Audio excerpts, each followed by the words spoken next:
You know, the Upchuck 50K was started really just by Chad Womack and I. The first year we did it was in 2005, just sort of figuring out what we were going to do for the weekend, and we gave it a go fairly bright and early on a Saturday morning, and you know, with the hopes of hitting that convenience store there off of the J corridor at Highway 111. You do cross 3 very significant creeks at the bottom of the gorges. At the time, super scary, super sketchy. The water was up. There was 0 bridges at the creek crossings. It's rugged, you know. I mean, it's short, steep climbs, and it's just all day. It's like a sawtooth. It took us quite a while to get to the J corridor, and once we got there, I was feeling dreadful, man. I was just hurting. He's a gearhead, you know. He probably stayed up the entire night before for this little run, just packing his bag just right and getting it all dialed. And the mistake I made was the night before getting all amped up and geeked out. You know, the night before laying out all the gear was I mixed up about 100 ounces of this Perpetuum, which is a hammer product. Well, it has protein in it, and I didn't fully understand ramifications of that, and I set it out on the kitchen counter all night. So I put it into my backpack. We started running. We're about 15 miles into the race. I'm sipping on this stuff, and it's just terrible, but that's all I got, you know. We get to about mile 18 where we cross a road. Just telling myself, just get to that point, everything's gonna be all right. There's a little convenience store there, and Chad goes in. I go in and just get a pack of crackers.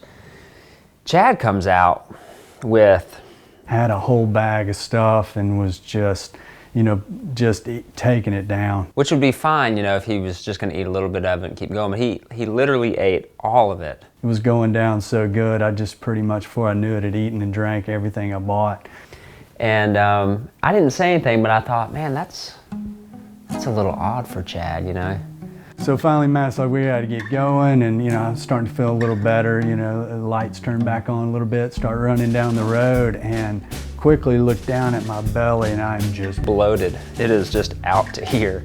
I'm just bloated, just like, uh-oh, this doesn't feel good. I had a few hundred yards before we got on the trail, and we hadn't been on the trail 25 yards, and I just started spewing everywhere. Just puking, and I had to kind of keep running because I started almost puking.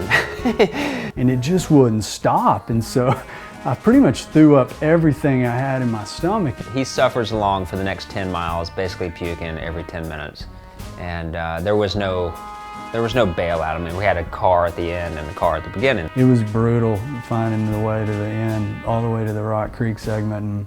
And we finally got there, and I'm sure I was pale as a ghost, and Matt was sort of limping along with me, and we made it. Of course, the race came up later. We should put a race on. Upchuck 50K is how that whole thing got started. So the full sort of scope of what we'd found was just incredible, Chad's Puke Fest at Jones Gap Road.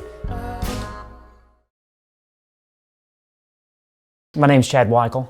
This was my first year running the Upchuck race. I've spent a lot of time out on pieces of the trail. I'm a rock climber, and as great luck would have it, Deep Creek holds fantastic world-class rock climbing. And 5-6 years ago, myself and some friends set up camp, had a little fire, all of us feeling like, wow, we're really remote out here. There was this massive noise coming from the creek down below us. Massive sound, loud, like an airplane engine. We started imagining it might be this frog, this 50-pound frog, this massive thing down there. None of us brave enough to get up and go take a look. As we were laughing at each other, suddenly we get bombarded by these massive insects. To begin with, we thought they were bats. We were getting hit in the head with these giant things, and like a hordes of giant locusts were descending on us, and all of us pansies jumped up and ran into our tent, still peeling these big insects off of each other. Definitely seen some crazy wildlife out there. Heard, seen, felt. Once you find houses as you come out of this area, Mowbray Mountain is a rural area for sure. My last name, Weichel, a German family from the mountains of North Carolina, originally were married into a family called the Sluters. A ton of Sluters worked on the mines that are in Deep Creek.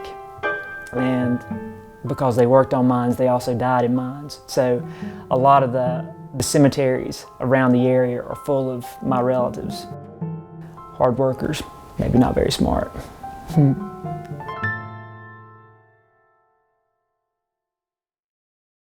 My name is Sheridan Ames, member of the Rock Creek race team. Sheridan's done it every year. We call him the Grim Sweeper. I give them a 1 hour head start to try to let them outrun me. If Sheridan catches you by mile 18, you're done. I mean, don't argue. We tell you right up front, man, you just, we're gonna get you a ride back to the start finish and, come back next year. Every year on the bus, when they're riding the bus from the finish area up to the start, they're told about the Grim Sweeper, and oddly enough, a lot of people really are motivated by that because they know if I catch them, their day's over. One of the most unique things about the Upchuck is how remote the trail is and how remote you feel during the period which you're running. You don't see houses, you don't see roads unless you cross them, and that only happens in 2 spots. So you're very isolated and you feel very alone and very vulnerable if you're having a bad day. One year when the weather was extremely bad, foggy, rainy, drizzly, snowy, sleety, there's a section where you run through an old strip mine area. The ground's very barren and the only thing that are there are pine trees. And the year that it was rainy and foggy, you really couldn't see where you were going, and the trail is virtually non-existent in that area, and it is really creepy to be in there. And this year it was especially creepy because I hadn't seen anybody. At one section there's this huge hole in the ground, so I stopped to put flagging around the hole that's there so nobody would fall into it in the future. And the trees and the wind made the oddest sound I've ever heard. It's just a real creepy moment. You have those times when you don't see anybody in front of you, there's nobody behind you, and there's nothing around. It's just, you're alone in the woods. I mean, there's just that kind of thing. We tell everybody on the bus every time on the way up, we just say, man, somebody's going to get lost.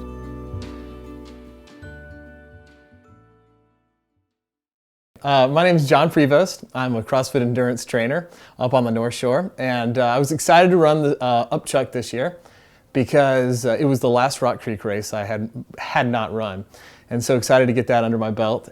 So basically what happened was I came out of Deep Creek, which is the 3rd segment. I was supposed to run down the road. Instead, I jumped over the guardrail and I became that guy, the guy who gets lost. So I just kept running. I took it out another 5 miles, and I was like, oh my gosh, now it's 8 hours, now it's 9 hours. Wait, I've gone too far, and then the trail just died after an extra 5 miles. The trees, the white blazes, were basically guiding your path and guiding the path, and then it kind of slowly closed in as darkness was coming in. And that's one time when I thought, like, oh, I'm starting to think crazy here, because I was looking down at all the lights in Soddy Daisy, because you can see all the lights from that point, and I was looking down at it and I'm thinking, I could just watch one of those lights. And then I was like, that's a crazy thought. Like, what am I thinking? Like, you need to lay down and you need to, like, go to sleep. So I made a bed of leaves, and then I pulled some branches over me and started falling asleep, and I heard rustling out in the woods about maybe a quarter mile away. And I yelled, hey, I'm a runner, I need water, I haven't had water in 7 miles, I'm totally depleted, I need a cell phone, I need to be able to get out of here. So I'm like, who is out here with headlamps? Like, I was like, am I dreaming right now? Because I was just asleep up on the trail, like, 5 minutes ago, and here I am walking out with people. I was like, this is just too strange. And I ended up going 40 miles that day and still earned the DNF, I remember thinking to myself when I was lost out there, like trying to get back to the road, thinking, I asked for it, you wanted an adventure, like this is what you get. Everybody wants the adventure, and so sign up early next year. And the most important part is bring your cell phone, because you might need to make a call.